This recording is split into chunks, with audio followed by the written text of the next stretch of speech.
disais, il y avait cette urgence du FIG pour la médiatiser et on a décidé de lancer cette opération bougie. Et on l'a fait dans l'urgence et ça a été une réussite totale. Tout le monde a joué le jeu. Janice, vous pouvez nous présenter l'association Ngoma? Ingoma. Ngoma. Voilà, l'association Ingoma, au fait, est née, je parle pas bien le français, est née à la suite d'une visite qu'on a eue au Rwanda. Alors au Rwanda, il y a un institut qui s'occupe des personnes, des enfants sourds et muets. Alors en allant au Rwanda, on est allé voir cette institution et on a vu les enfants là-bas qui avaient vraiment besoin de nous, qui avaient besoin d'une aide venant d'ici.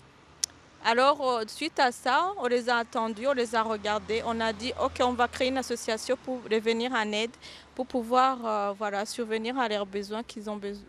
Pour tout ce qu'ils ont besoin pour l'instant. D'accord, ça s'est fait très vite tout ça, hein?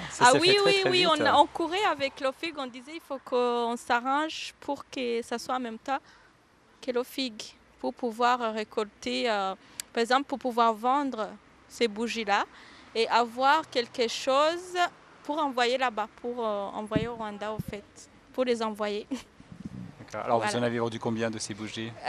On a vendu, je crois 500 bougies. D'accord. Ouais, voilà. 500 bougies et donc les bénéfices vont être envoyés là-bas au Rwanda? Oui. On va envoyer 2000 € et puis 500 €, ce sera ce qu'on avait acheté, ce qu'on avait utilisé pour acheter les bougies. D'accord. Voilà. D'accord. Alors Janice Clairambault, quel est votre lien, vous, avec le Rwanda? Alors moi, je suis rwandaise d'origine et ce projet me tenait vraiment à cœur de les venir en aide. Moi aussi, j'ai été orpheline enfant. Moi, je ne vais pas dire que j'ai été abandonnée par ma famille. Ma famille m'a quittée à cause de la guerre. Mais eux, c'est leur famille qui les abandonne parce qu'ils ils ont un handicap. Je sais pas, c'est comme ça qu'on dit. Un handicap, oui, ils sont sourds-muets en fait. Oui, c'est ça, voilà, sourds-muets. Voilà. Alors les familles, au Rwanda, l'handicap n'est pas perçu comme on le voit ici.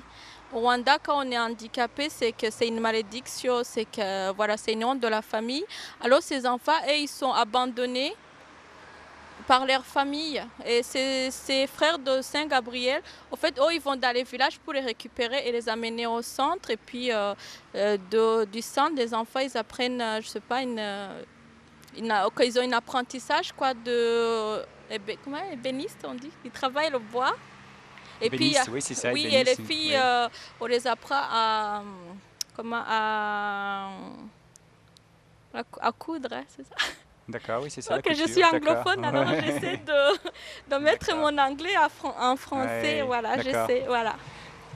D'accord, parce que Janice, alors c'est 2000 € que vous allez leur envoyer. Oui. Bon, pour nous, en France, 2000 € c'est une grosse somme, mais j'imagine pour eux là-bas, c'est énorme. Oui, déjà, quand on achète un bougie, quand on donne les 5 €, ça représente, je ne sais pas, une semaine de nourriture pour eux, pour une famille. Parce que 5 €, je crois que c'est 2 kilos de viande de bœuf. C'est, je sais pas, 10 kilos de riz, c'est 5 kilos de pommes de terre. C'est énorme, quoi. Mais comme ils sont 150, les 2000 €, je crois qu'ils vont utiliser ça peut-être pour la nourriture, pour les fournitures d'école, beaucoup de choses, quoi. Ça va vraiment, c'est énorme pour eux, ça va les aider. Même pour les uniformes, parce qu'au Rwanda, on porte les uniformes. Peut-être il y a les enfants qui n'en avaient pas. Même pour les chaussures, que cet argent va aider en général, quoi. Donc Janice, ces bougies ont été en vente durant tout le Festival international de géographie. Est-ce que l'opération s'achève? Est-ce qu'on peut continuer encore à acheter Oui, ces on peut bougies? toujours continuer. Il y a les commerçants qui ont encore ces bougies dans leurs magasins. On peut aller acheter et en achetant vraiment, en fait, un travail énorme pour les enfants. D'accord. Alors, on peut dire aussi que ça s'est fait donc en partenariat avec les commerçants de l'UDAC. Oui, je les remercie beaucoup. Peut-être pour eux, c'est pas grand-chose de mettre des bougies dans leur magasin, mais pour les enfants rwandais, c'est énorme. C'est vraiment énorme, c'est une aide. Ils ne pensaient pas que ça pourrait comment dire, aboutir, ce projet pourrait aboutir. Mais là, avec les commerçants, en vendant un bougie, c'est un miracle pour eux. Alors, il y a l'aide des commerçants, puis il y a l'aide également d'Antoine Bresson, la maison du Oui, du XXe siècle. siècle aussi. Il y a aussi la mairie, toutes les associations en fait, qui ont aidé à vendre ces bougies. On les remercie. Et puis, en tant que croyante rwandaise, on les remercie, quoi, que Dieu les bénisse. Quoi. Ouais. Puis ce qu'on peut dire aussi, c'est que ce n'est pas une opération qui va s'arrêter. Vous allez continuer à entretenir, d'avoir des relations avec cet institut. Oui, on va continuer. On va étudier d'autres projets. On va voir ce qu'ils ont besoin. Pour l'instant, qu'est-ce qu'ils veulent on va voir ce qu'ils veulent qu'on fasse, en fait, pour eux. Parce que, en fait, envoyer l'argent, c'est bien. Ça les aide... comment on dit en français? C'est une aide matérielle, mais c'est peut-être pas suffisant. Mais aussi, en fait. Oui, c'est suffisant, mais ça peut être suffisant justement. Mais après, il faut les aider aussi autrement. Il faut que peut-être il y ait une coopération pour que peut-être les éducateurs là-bas viennent pour apprendre ici.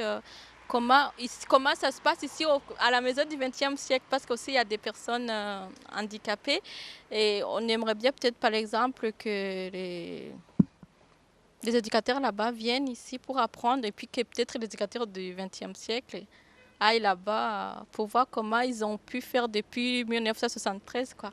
Parce qu'ils nous ont pas attendu depuis longtemps. Cet institut existait quand même. Alors peut-être ce sera bien aussi que les éducateurs ici aussi aillent voir comment ça se passe là-bas, malgré qu'ils n'ont pas tous les matériaux, mais quand même ils arrivent à y arriver. Voilà. Un petit mot encore, Denis, sur l'origine du nom de votre association Ngoma, ça veut dire quoi? Ça veut dire Ngoma, en fait, si vous étiez ici au FIC, vous avez vu des grosses tam-tams. Nous, on a des grosses tam-tams, c'est ça qui s'appelle Ngoma. À l'époque, on utilisait ça pour faire... c'était pour, comment on appelle ça, c'était pour faire, pour aller chanter pour le roi. Et puis Ngoma, ça vient d'une ville où habitait le roi. La ville s'appelait Ngoma. Et puis c'est là où est cette institution, Ngoma, à Butare. D'accord. Et voilà. Ben merci Janice Clérambault, et puis bravo pour votre initiative, et puis bonne continuation. Merci. Vous faites des études à l'IUT de Saint-Dié-des-Vosges? Oui, voilà. Oui. J'ai repris les études.